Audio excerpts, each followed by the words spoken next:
These textured mats are available at Flower Confections. There are a few designs. I think they have 6 or 7, but these are the 2 that I have. So the top one is 3 flowers. We have a sunflower, a peonies, and a rose. And this design here is geometric shapes. And you can see them right here. They're interesting. They could be used for, you know, Father's Day, a boy baby shower.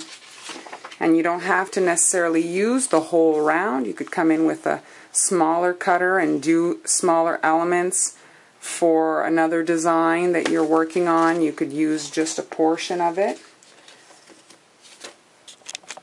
So place your fondant on top of the mat, and with even pressure, your hands push away one time, and now you'll be able to peel it away. Now you can kind of just push it. It got a little bit warped when I peeled it, and you can use the cookie cutter to cut off the excess. And there we go. And you can use that to stick onto the cookie. So now I flipped it over the mat and I'm placing it on top, and with my 2 hands I'm pushing away, and one time the roll, because if you go back it's going to cause another impression and you'll get double lines. So now I'm taking it off. Again with my cookie cutter, I'm cutting off the excess. And there we go. So now I'm going to put them next to each other so that you can see the difference between the 2. So this one here, it's indented. You see? The rose is pushed in, and here it's just the outlines that are pushed in.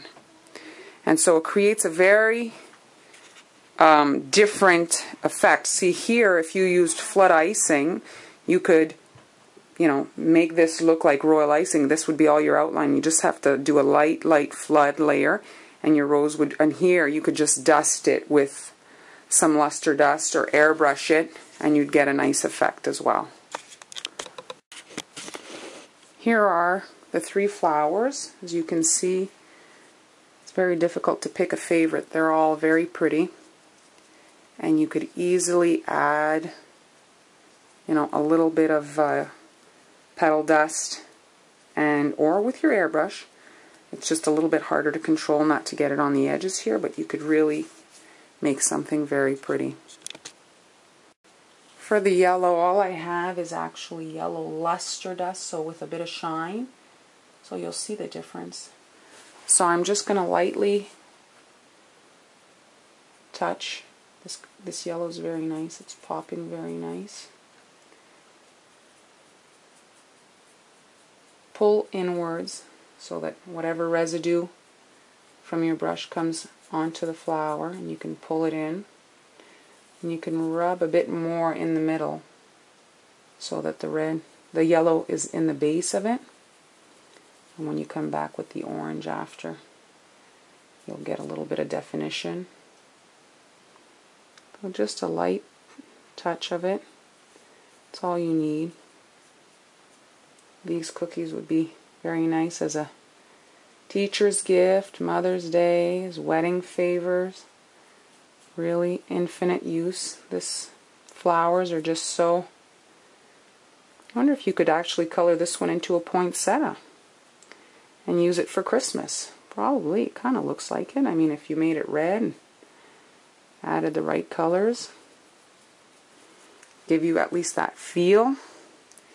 And there we go. As easy as that.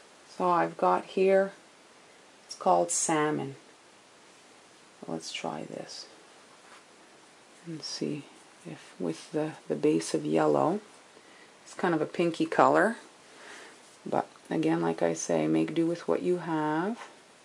You don't always have to go out and spend a fortune for every project. It's nice when we can use the things that we've got, because most of us have a big stockpile of things that we must have and never use.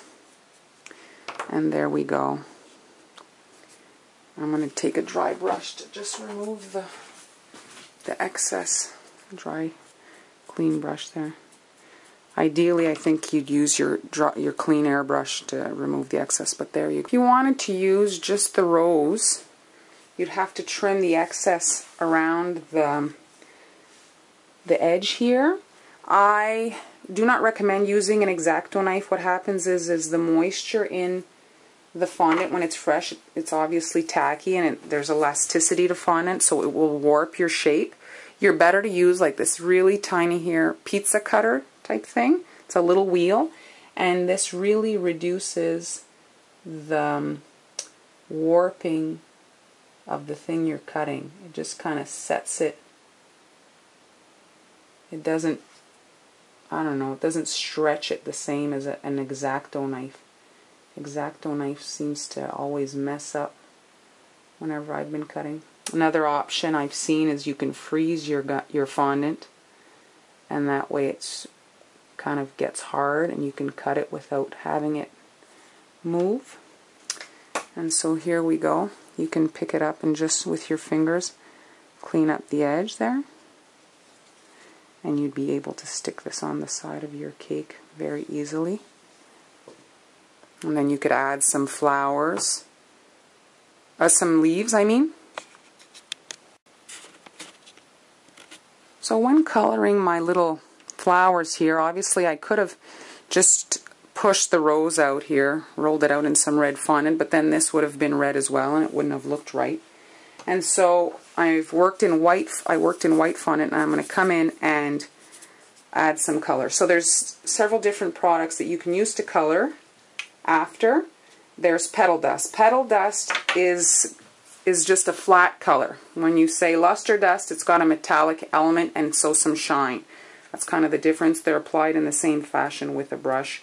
You can add some alcohol to the luster dust. I've never really tried to add alcohol to petal dust. It's kind of like a chalk texture, if I had to describe it. And so with a dry brush, that's what works best. We're going to dust the rose in deep magenta. I got this also at Flower Confections. You should check out their site. Their shipping is really reasonable and fast. Got my stuff like the next day. And so here's my brush. I'll usually have a paper towel just to remove the excess, but you can work also in your lid because this stuff is so expensive. Every bit that you can collect is, you know, good. So there it is, and I'm just really lightly touching the surface, very lightly, and because of the indentations there, it'll create some definition. Do not overload your brush. It will really mess you up. Less is more. You can come back and add more where you want, but if you've got a lot on, you certainly won't be able to get it off. You'll be sweating. So very lightly.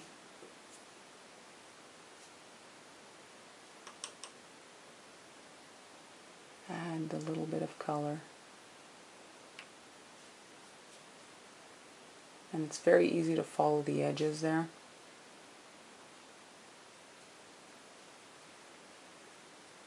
There.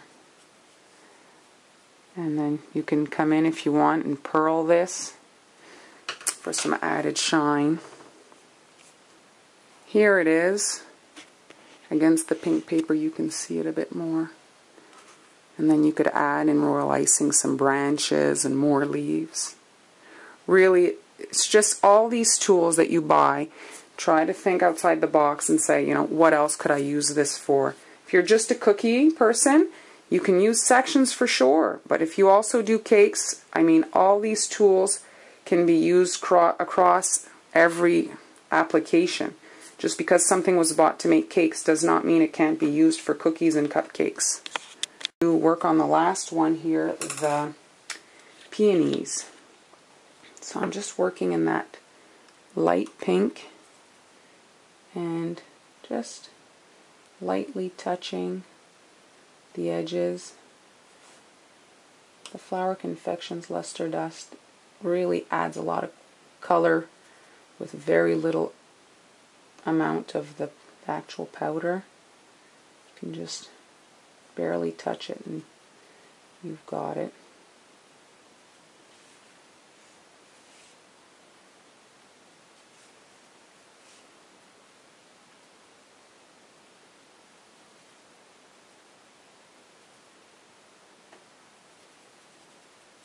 Get yourself a whole bunch of brushes, because once you're working, once they're wet, you can't use them, so you can't really clean them right there. They have to dry almost for a couple of hours so they're completely dry, or else you'll get streaking if your brush has some dampness in it.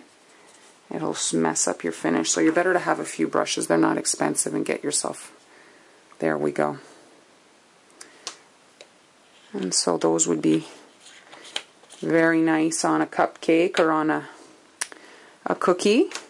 Fondant on it, and with my rolling pin, I'm placing my two hands here and I'm pushing away.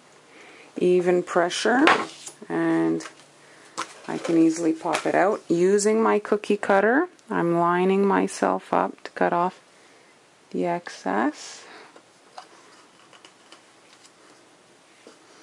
And there we go. You can flip that over, and with a paintbrush, just a light layer of water. Doesn't have to be thick, it's just to make the fondant slightly sticky. And now you can take the cookie and place it on here, and you can go under the silicone mat to kind of lift it off. And so be very careful not to press on your embossed design there, or else you'll take it away. So I'm just pushing on the edges here to get the cookie to stick, but I don't want to push here on my design to erase it. Any pressure will erase it or damage it. I imagine this would make a really cool flower center. If you're a decorator that works in fondant, this would be great. If you're making some flowers, so you can just pre-roll a little bit, add a thin layer of cornstarch just so your rolling pin doesn't stick, place it on the mat, and I think I want them to go inwards, so I'm going to put it on. So there's two directions to the mat, and now pushing outward, I'm going to flip it over, and there we go. There is the impression, and I can use this small cutter and just come and get a portion of it. I only want a bit of it. And this would make a really cool flower center. And you see the impression. Might even make a cool eye for an owl, let's say. So I'll show you when I roll on the other side what it does.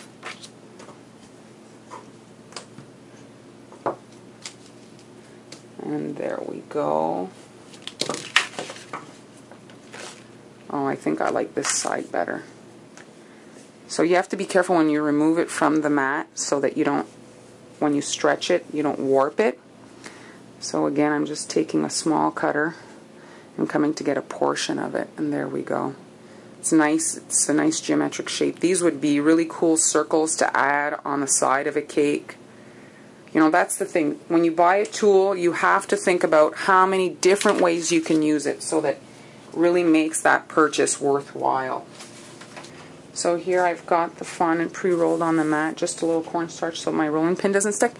Pressure on both sides, pushing, and there we go.